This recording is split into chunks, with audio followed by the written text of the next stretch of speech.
Сәлеметсіздер ме оқырмандар, бүгін сіздермен бірге осы әдемі букеттерді жинау лайфхагымен уәде етілген видеомен бөліскелі отырмын. Қараңыз, сіз осындай әдемі букет цветочный даладай күшті қылып жинағыңыз келсе, мен сізге бір тиімді лайфхагты айтатын боламын. Яғни өзіңіздің қалтаңызға ауырлық салмайтындай ерекше букеттерді жақындарыңызға беріп қуантқыңыз келсе, осы видеоны соңына дейін қараңыз. Егер де сіз Алматы қаласының тұрғыны болсаңыз, бұл лайфхакты орындау сізге әлдеқайда оңай. Егер де басқа қаланың тұрғыны болатын болсаңыз, онда осы лайфхакты пайдалана отырып өзіңіздің қалаңыздан осы гүлдердің оптовый точкасын табуыңызға болады. Сіз видеода байқағандай сан алуан гүлдердің түрлері бар.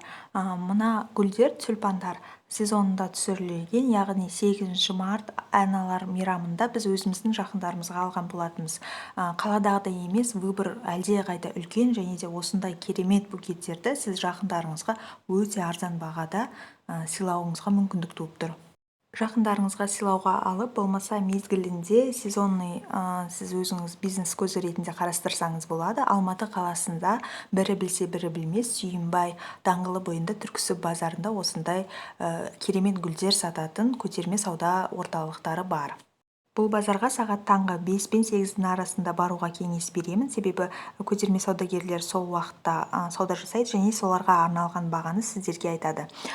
Видеодағыдай мен сізбен бөліскенде үлкен букеттерді жасау әдісі өте оңай. Сізге ол үшін гүлге арналған крафт пакеттер және коробкалар, видеодағыдай сәндеуге тишу бумагалар керек болады, және де сізге қазір ғана солардың алатын оптовый точкасын және контактымен бөлістім. Сол дүкеннен алып, өзіңіз қалағандай көлемде букет құрастырсаңыз болады.